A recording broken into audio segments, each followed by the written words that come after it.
четврток, 4 април 2024, термин за централниот дневник на КТВ. Добра вечер, почитувани гледачи. На полнок започна изборната кампања. Првиот круг од председателските избори ќе се одржи на 24 април.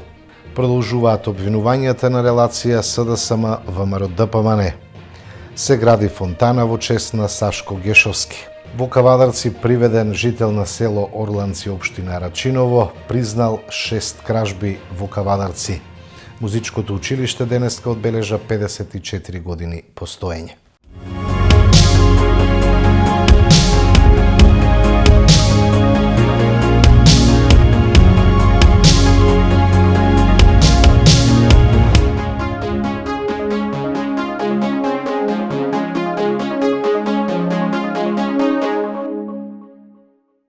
На полнок започна изборната кампања за председателските избори закажани за 24 април. Кампањата ќе трае до полнок на 22 април.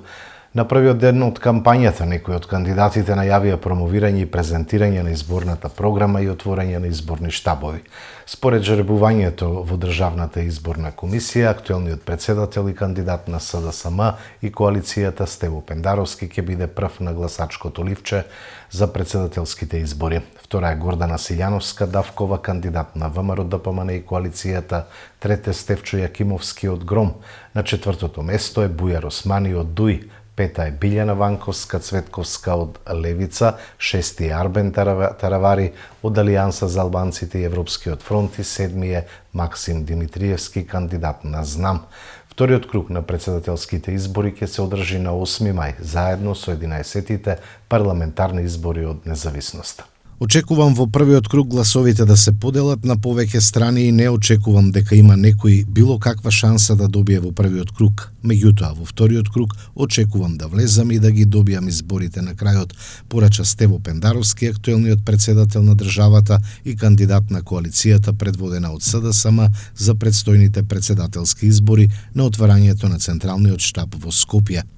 ВМРО ДПМН, која ја поддржа председателската кандидатка Гордана Силјановска Давкова, за вечерва на првиот ден од изборната кампања најави митинг пред зградата на владата во Скопје со почеток од 20 часот.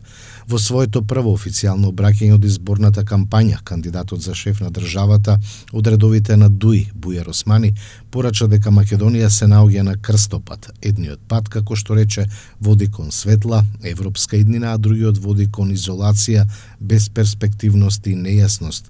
Од таа причина, како што додаде, ова не се обични избори, туку народен референдум кој ќе определи иднината на државата. Кандидатката на Левица Билјана Ванковска порача дека останува наветувањето дека ќе биде единствена меѓу 7 на председателски кандидати, која ќе се разликува по она што го нуди, по начинот на кој тоа ќе го презентира, аргументите кои ќе ги приложи при тоа нудејќи, како што рече, визија за една поинаква Македонија. Вети чесна и интересна битка, оценувајќи оти никому нема да му биде здодевно тогаш кога ќе го презентира она што има да го каже.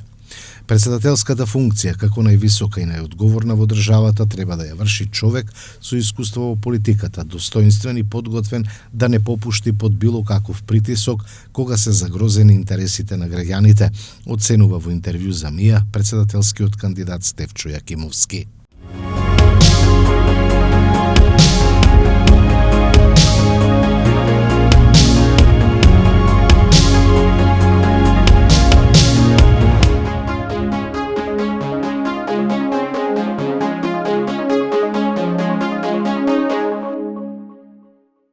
И денеска СДСМ и ВМРО ДПМН се обвинуваат околу документите кои протекоа во јавноста.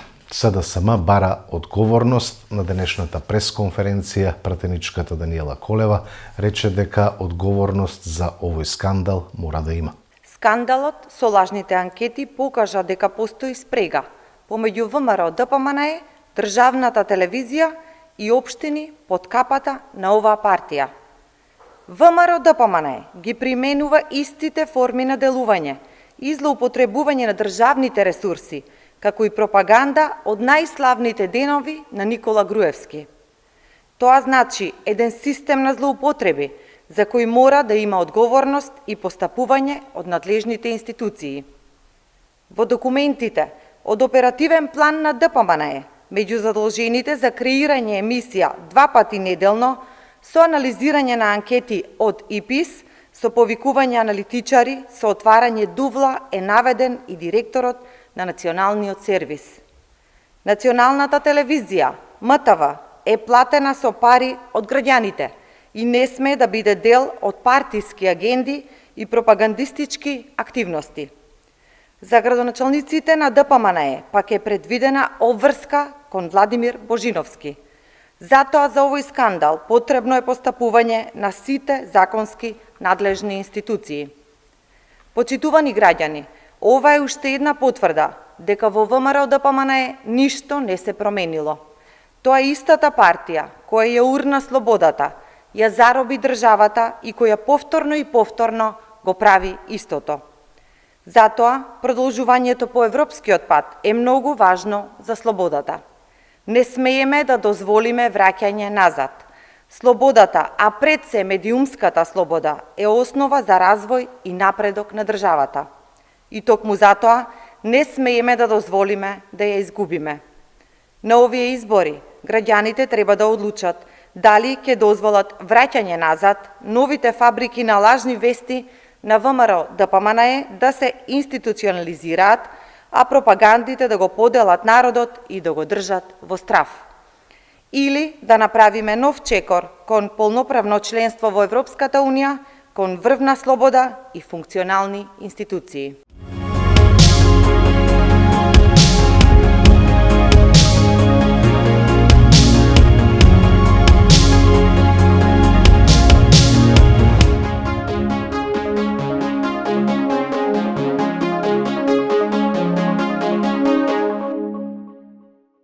Дали пласираните фалсификувани документи од СДС се дело на Асаф Исеини и дали целта на неговиот ангажман е спротивна на изборите и државата? Праша на денешната пресконференција портпаролот на ВМРО ДПМН Наум Стоилковски.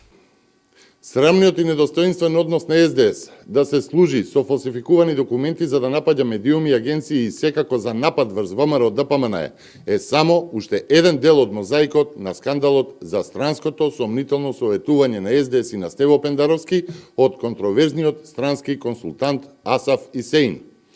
Асаф Исеин е дел од израелска група предводена од Тал Ханан за пласирање на лажни вести, црна кампања и за одлагање на избори или за намалување на излезност преку фалсификување документи и оцрнување на лица и агенции преку медиуми, пишува во извештајот од истрагата на најголемата меѓународна новинарска истражувачка група OCCRP, која што тајно успеала да договори состанок и да ја сними групата што се таа нуди.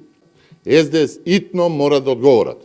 Прво, кој го плаќа ова лице Асаф Исеин, дали е ангажиран од Македонија или од надвор?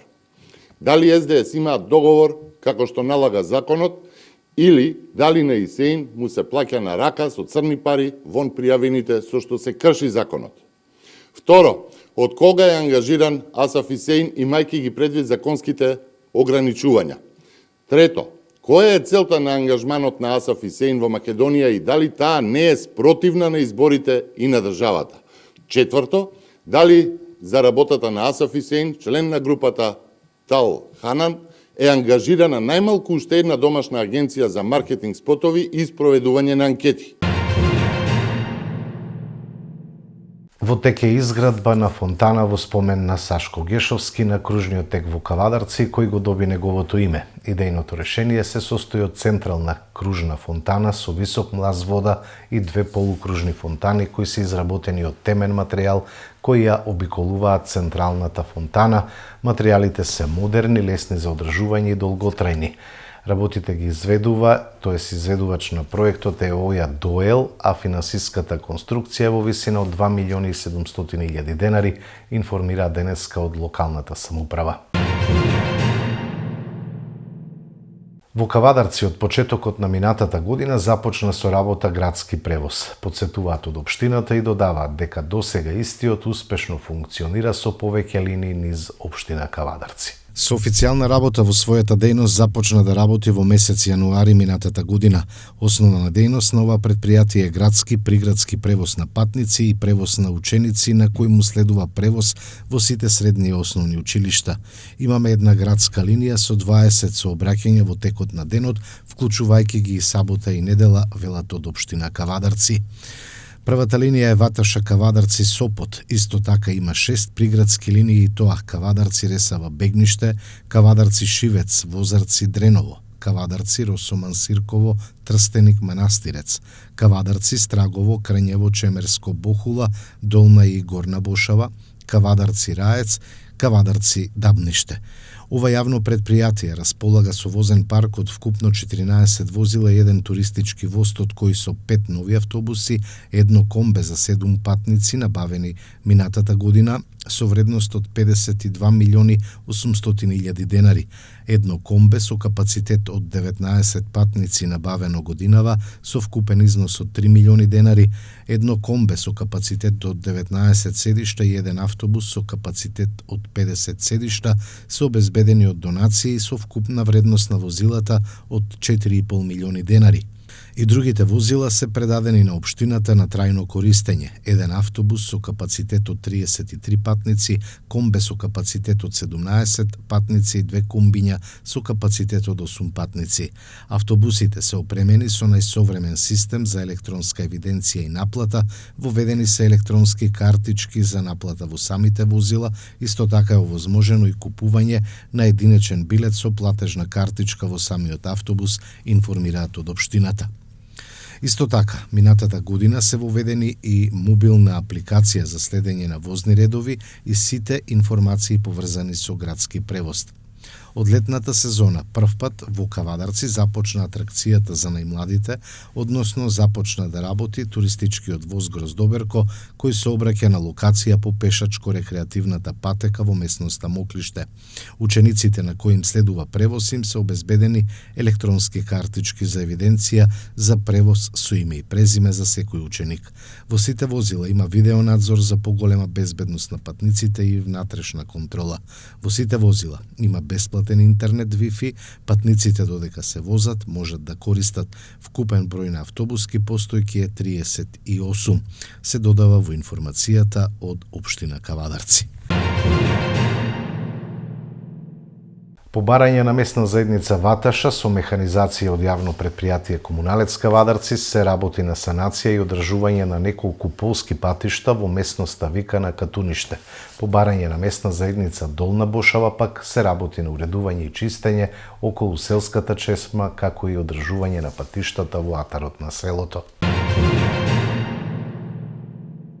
По преземени мерки и активности на 2 април годинава во Кавадарци полициски службеници од ОВР Кавадарци го лишиле од слобода 42 годишниот Н.Е. од село Орланци, општина Арачиново. Тој се сомничи дека на подрачјето на ОВР Кавадарци извршил повеќе кривични дела, тешка кражба. Н.Е. е задржан во полициска станица и во службен разговор тој признал 6 кривични дела тешка кражба кои ги извршил во правни лица, при што одзел повеќе предмети. Одземеното било пронајдено и вратено на собствениците, а бил известен јавен обвинител. По документирање на настаните против него ќе бидат поднесени соодветни пријави, информира денеска од СВР Велес. Основното музичко балетско училиште Лазо Мицев Рале Кавадарци денеска одбележа 54 години постоење. Со свечена седница, прогласување првенци на генерацијата и мини концерт беа одбележани 105 години од реѓањето на патронот. Основното музичко балетско училиште Лазо Мицев Рале денеска одбележа 54 години од своето постоење. Свежо цвеќе на бистата на патронот положија делегација на училиштето предводена од директорот Златко Јованов, делегација на локалната самоуправа Кавадарци, потоа представници на Сдруженијето на борци поддржувачи и советничката група на Социјалдемократска сојуз на Македонија и коалицијата. Во концертната сала своје обраќање до присутните имаше директорот на училиштето Златко Јованов. Нема да должам многу и нема да зборам бидејќи кај нас во нашето училиште фактите кажа каде ВПК отидовме но ние освен нашите резултати што ги имаме како училиште од самите колеги, од нашите ученици, тоест и од наследните планови што ги имаме од Министерството за образование, нашето училиште ги следи патеките во делот на едукација и во делот на надпревари на нашите ученици и ќе продолжиме понатаму се со квалитет за да бидеме подобри во наставата и исто и подобрување во условите на наставата што ја организираме во нашето прекрасно училиште, кое е едно во завидна ситуација и малце не само во републиката и пошироко. Краток историјат за училиштето искажа поранешниот директор и еден од основачите на училиштето Миле Димов. Кога во 1969 година од страна на Општинското собрание беше донесена одлука за отварање на музичко училиште, беше определено и името на патронот. Таа чест му припадна на нашиот Лазо Мицев Рале, кој, иако млад, во неговата берберница често пати се слушаа разни собери од неговите пријатели и другари, разни свирки, а тој свиреше на виолина. Се разбира, Рале беше еден од по-младите, по-амбициозните, како да речем вака, напредните младинци, и тој брзо се вклучува во народно-ослободителната борба. Со тоа, во неговата единица, тој бил задолжен со пушкомитралес. И самото тоа зборува многу, дека он бил храбар борец и дека бил човек со збор.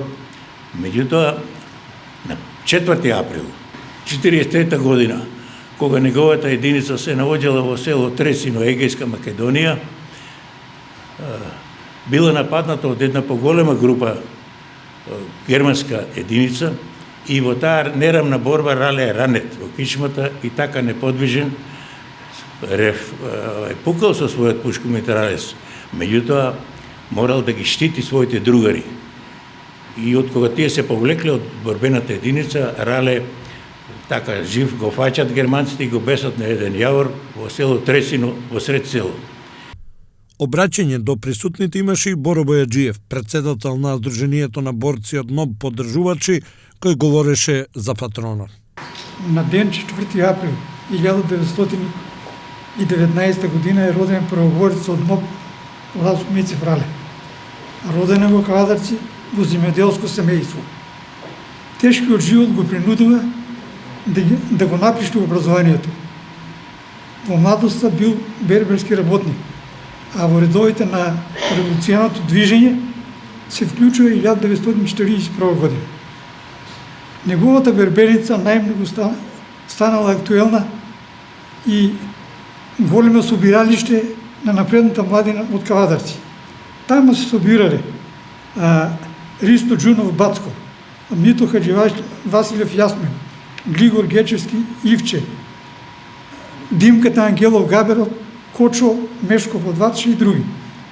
Активно работи околу подготовките за изфрлање на партизанските одред Добри Даскалов. На 14 мај 1943 година станал борец во партизанскиот одред. Потоа беа прогласени првенци на генерацијата по сите инструменти, а дипломите на наградените им ги врачи директорот Златко Јованов. Исто така, на оваа свечаност, во заслужена пензија беа испратени секретарот Блага Шикова и легендарните наставници Стеван Волчев и Пешо Бошков. На крај, свечената седница заврши со мини концерт на кој учествува ученици од училиштето кои на дело го покажаа сиот свој талент и квалитет.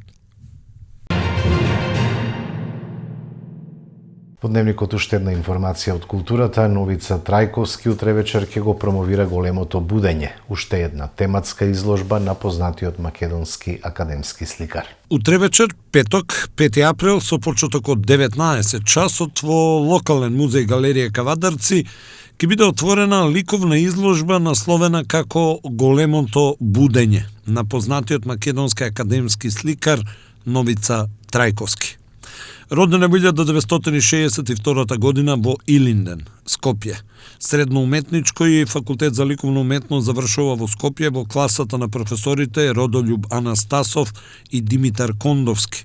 Има реализирано 50 на самостојни изложби и многу групни. Учествували на многу колонии, меѓу кои и Кавадаречката. Член е на Друштвото на ликовни уметници на Македонија.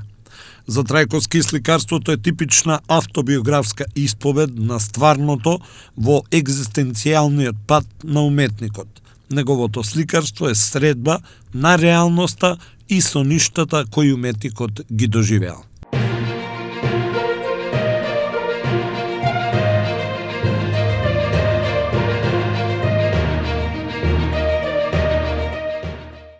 Информираме за настаниот спортот. Кошаркарите ќе ја стартуваат битката за титулата. Во сабота Евроникел ќе му гостува на Пелистер во Битола. Утре петок на 5 април и официјално ќе стартуваат четвртфиналните надпревари од кошаркарскиот плейоф во битката за титулата во нашата најсилна и најквалитетна машка кошаркарска лига. Актуелна шампион на Македонија МЗТ и осмо пласираниот тим по основниот дел од сезоната Гостивар ќе го отворат плейофот од домашното првенство со средба која ќе се одигра утре од 19 часот. А МЗТ доби поштеда и нема да игра со забрзано темпо поради нивниот настап во четвртфиналето од АБА-2 лигата. На 10 април МЗТ ќе игра против Широки, па надпреварите со Гостивар ќе продолжат само за време на викендите. Дуелите од останатите двојки во македонскиот плейоф ќе се играат на секои 3 дена. Во зависност од двомечот меѓу МЗТ и Широки, дополнително ќе се прави распоредот на надпреварите, бидејќи ако македонскиот првак помине во следната рунда, ќе игра против Спартак или Хелиос, и тоа на 24 април и 1 мај, и тоа дополнително ќе го пролонгира плейофот во домашното првенство. Сите останати надпревари од првата рунда во разигрувањето за титулата во домашното првенство се закажани за сабота, 6 април, а се среќаваат Работнички Феникс, Чаир ТФТ и во Битола Пелистер ќе го пречека тимот на Евроникел. Да подсетиме дека за прв пат оваа сезона четвртфиналето се игра во 3 добиени надпревари по системот 2-2-1. Утре петок ќе стартуваат и надпреварите во плей-аутот, и тоа со надпреварот Охрид ФМП. Вториот надпревар од оваа конкуренција помеѓу Кожув и Вардар ќе се одигра во сабота.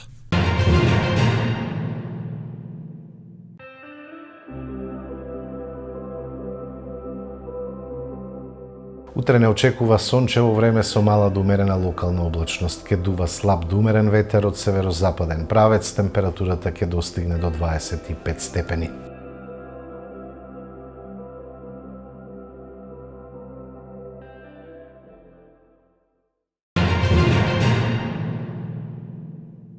Ова беше централниот дневник на КТВ. Благодарам за довербата и вниманието. Имајте секој добро.